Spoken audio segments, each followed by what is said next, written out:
हमने आँखों से देखा नहीं मगर उनकी तस्वीर सीने में मौजूद है।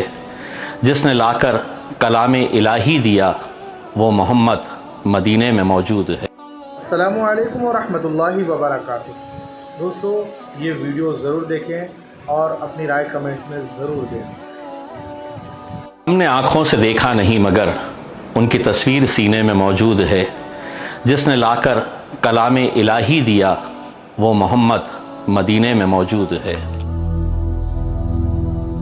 जिस मोहम्मद की मोहब्बत में हम मदीना तक चले जाते हैं, उनके खिलाफ गुस्ताखी होती है तो क्या हम मुंबई तक नहीं जा सकते? बस इसी सोच को लेकर हमने तय किया कि हम मुंबई की तरफ जाएंगे। सरला बेटाचे महंत रामगिरी महाराज यांनी नाशिक जिल्ह्यामधल्या सिन्नरच्या पंचाळे गावामध्ये प्रवचनाच्या दरम्यान एका धर्माविषयी केलेल्या वक्तव्यामुळे वैजापूर शहरामध्ये तणाव निर्माण झाला होता। सरकार चाहती है कि हमने सड़क के ऊपर आना तो सुन ले सरकार, 5 दिन के बाद आपको बताया जाएगा कि सड़क के ऊपर कैसा निकला जाए, मुंबई की तरफ कूच कैसा किया जाएगा। हजारों की संख्या में मुंबई के लिए निकली भीड़ की ये तस्वीरें सोशल मीडिया पर छाई हुई हैं। गाड़ियों की लंबी कतार हैरान कर देती है। मुंबई में आज रामगिरी महाराज के खिलाफ AIMIM का यह हल्ला बोल है। अब सवाल ये पैदा हुआ कि जाए तो कैसे जाए, कैसी तरतीब बनाई जाए, कितने गाड़ियां रहेंगे, कितने लोग रहेंगे, अगर भीड़ ज्यादा हो जाती है, गाड़ियां ज्यादा हो जाती है तो उसका डिसिप्लिन कैसे मेंटेन किया जाएगा। कुछ चाहने वालों ने समझाया कि क्या जरूरत है ये करने की, अगर कुछ गड़बड़ हो गई तो सबसे पहले आपको पकड़ा जाएगा। किसी ने डराया, किसी ने हमारे अंदर एक खौफ पैदा करने की कोशिश की कि मत करो, हुकूमत से और पुलिस से पंगा लेना इस वक्त बराबर नहीं है। लेकिन हमने ये तय कर लिया था कि अपने मोहम्मद के मोहब्बत में हर चीज़ कुर्बान है। तय हुआ कि सुबह सुबह यहाँ से निकला जाएगा। महाराष्ट्र के कोने कोने से लोग अलग अलग रास्ता इख्तियार करते हुए मुंबई की तरफ जाएंगे।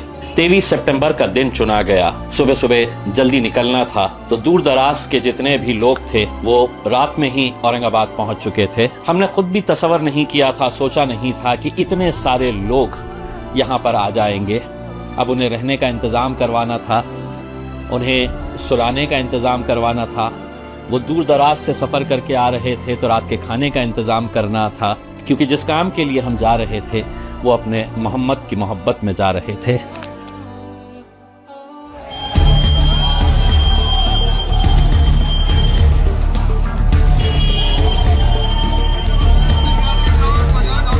हर रोज़ जैसे जैसे 23 सितंबर का दिन करीब आता गया तो हमें खुद इस बात की बेचैनी सताने लगी थी कि इतनी सारी गाड़ियां, लोगों का इतना बड़ा रिस्पांस। कहीं ना कहीं हमें ऐसा लगा कि हम जो प्लानिंग कर रहे हैं उससे कहीं ज़्यादा बड़ी तादाद के अंदर लोग इस रैली के अंदर शामिल होने वाले हैं। अब इसका मैनेजमेंट कैसा करना, तो फिर तय हुआ कि जितने शादी खाने हैं यहाँ पर सभी को हमने बुकिंग करना शुरू कर दिया। कई सारे ऐसे थे जो खुद से वॉलंटरीली जब हमारे लोग गए तो उन्होंने कहा कि नहीं, इस नेक काम के लिए हम भी आपका साथ देंगे। फिर ये तय हुआ कि 4 अलग अलग सेंटर्स शहर के अंदर बनाए गए और वहाँ पे अलग अलग टीम्स को डिप्यूट किया गया और उनके ऊपर ये जिम्मेदारी दी गई कि अगर शादी खाना है, सभागृह है तो वहाँ पर उनके सोने का इंतज़ाम होना चाहिए, वहाँ पे खाने का इंतज़ाम होना चाहिए। तो हमारी प्लानिंग के हिसाब से हमने तकरीबन 7 कुंटल खाना उस रात के लिए बनाया, जो मेरे हिसाब से बहुत बड़ी संख्या को खाना खिलाने के लिए काफ़ी था। बड़ी तादाद के अंदर लोग इसमें खाना खा सकते थे। लेकिन रात में 1 बजे मुझे फ़ोन आता है और ये कहा जाता है कि बीड़ बाईपास का जो सेंटर है वहाँ पर खाना ख़त्म हो चुका है। अल्हम्दुलिल्लाह, देखिए लोगों का जज्बा कैसा था। रात में ऐलान किया गया वहाँ पे और उस बीड़ बाईपास के रेलवे स्टेशन के घरों में लोग नींद में से उठकर, किसी ने रोटी बनाकर भेजा तो किसी ने चावल बनाकर भेजा, किसी ने चाय बनाकर भेजा तो किसी ने नाश्ता का इंतज़ाम किया। ये जज्बा था लोगों का और ये जज्बा इसलिए था कि जिस काम के लिए, जिस मकसद के लिए हम लोग जा रहे थे वो सभी के दिल के अजीज था, सभी के दिल से जुड़ा हुआ मुद्दा था और वो मुद्दा था हमारे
कोई गाड़ी ओवरटेक करने की कोशिश तो नहीं कर रही है, कोई हुल्लड़बाजी तो नहीं कर रहे करते हैं।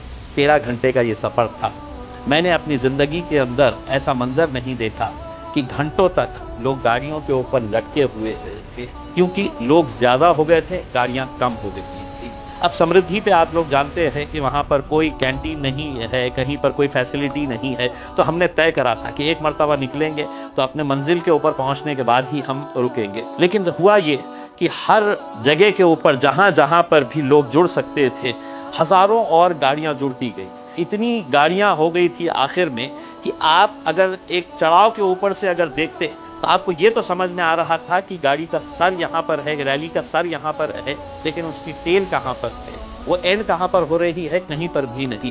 हमने हमारे जो ड्रोन्स लेकर चल रहे थे लोग, हमने उनसे ये कहा कि पूरा कवर करो, तो उन्होंने हमको ये बताया कि ड्रोन भी कवर नहीं कर पा रहा था क्योंकि उसकी रेंज के बाहर भी गाड़ियाँ दिख रही थी। तो हम लोग अपने काफिला लेकर जब नासिक के पास गए तो नासिक के पास जितनी भीड़ वहाँ पर इकट्ठा हुई और वहाँ से फिर मोटरसाइकिल हो, जो गाड़ी हो, हर कोई ज्वाइन कर लिया था। बल्कि ऑटो रिक्शे में भी लोग उसके अंदर सवार थे, ऑटो रिक्शे में भी बैठकर आ रहे थे। और इस दौरान हमने यही दुआ करते हुए जा रहे थे कि अल्लाह जिस नेक इरादे से हम लोग जा रहे थे, कहीं कोई ऐसी घटना ना हो जाए, कहीं कोई ऐसा हादसा ना हो जाए कि जिसकी वजह से किसी बच्चे को नुकसान हो जाए, किसी गाड़ी का एक्सीडेंट हो जाए। तो कहते हैं ना कि अगर अल्लाह की मदद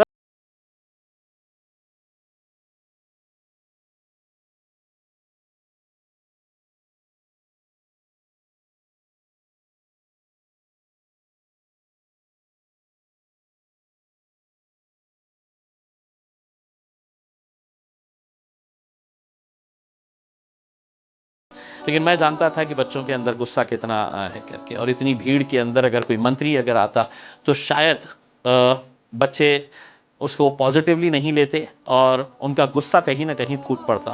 तो मैंने खुद ने वहाँ के वरिष्ठ अधिकारियों से ये कहा कि हमारा मेमोरेंडम सरकार की तरफ से लेने के लिए कलेक्टर, डिविजनल कमिश्नर, सीपी और एडिशनल सीपी, जॉइंट सीपी, ये पूरे रहेंगे, तो हम इनको निवेदन देंगे। हमने वहाँ पर ये फैसला किया कि हम इसके आगे नहीं जाएंगे, और उसके पीछे मकसद था कि हमारे नबी करीम सल्लल्लाहु अलैहि वसल्लम ने इंसानियत का पैगाम दिया है और उन्होंने कहा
बहुत सारे बुजुर्ग लोगों ने अपने बयानात में ये कहा है कि हमने 76 साल मुल्क की आज़ादी के अंदर इतनी बड़ी रैली किसी एक मुस्लिम कॉज के लिए हमने देखी नहीं थी, और अल्हम्दुलिल्लाह ये इसलिए मुमकिन हो सका कि हर इंसान इसके साथ जुड़ा हुआ था, दिल से जुड़ा हुआ था। अगर कोई ये कहता है कि ये मैंने किया था तो बिल्कुल गलत है। मैंने सिर्फ आवाज़ लगाई थी, और कहते हैं ना कि मैं अकेला ही चला था जानिब मंजिल, मगर लोग आते गए और काफिला बढ़ता गया।